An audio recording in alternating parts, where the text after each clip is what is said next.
కడప జిల్లా ప్రొద్దుటూరు కేంద్రంగా YSR Congress party అనుచరులు డ్రగ్స్ విక్రయిస్తున్నారని టీడీపీ కౌన్సిలర్ వంగనూరు మురళీధర్ రెడ్డి అన్నారు. గత ఏడాది డిసెంబర్ 15వ తేదీన ప్రొద్దుటూరు దస్తగిరిపేటకు చెందిన షేక్ హనీఫ్ను హైదరాబాద్ పోలీసులు అరెస్ట్ చేసి చెంచల్గూడ జైలుకు తరలించారని చెప్పారు. హనీఫ్ వైఎస్ఆర్ కాంగ్రెస్ పార్టీ మాజీ ఎమ్మెల్యే రాచమల్ల శివప్రసాద్ రెడ్డి, ఆయన బావమరిది బంగారు రెడ్డిలకు ముఖ్య అనుచరుడని తెలిపారు. వైసీపీ ప్రభుత్వంలో పెద్ద ఎత్తున ప్రొద్దుటూరులో డ్రగ్స్ విక్రయం చేసినట్లుగా రిమాండ్ రిపోర్టులో స్పష్టంగా ఉందని చెప్పారు. ఈ కేసులో మాజీ ఎమ్మెల్యే రాచమల్లు శివప్రసాద్ రెడ్డి విచారణ చేయాలని జిల్లా ఎస్పీని కోరామని తెలిపారు. అంతే తప్ప అనవసరంగా ప్రొద్దుటూరు ఎమ్మెల్యే నంద్యాల వరదరాజు రెడ్డిపై ఆరోపణలు చేస్తా ఉంటే ఊరుకోమన్నారు.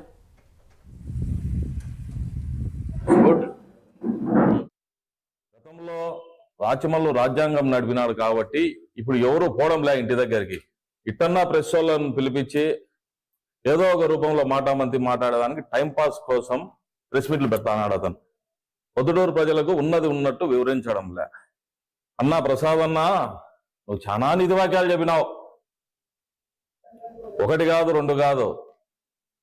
క్లబ్బులో జూదం ఆడేటోళ్ళు కానీ ప్రజాప్రతినిధుల మీద విమర్శించేటోళ్ళ అంటావు.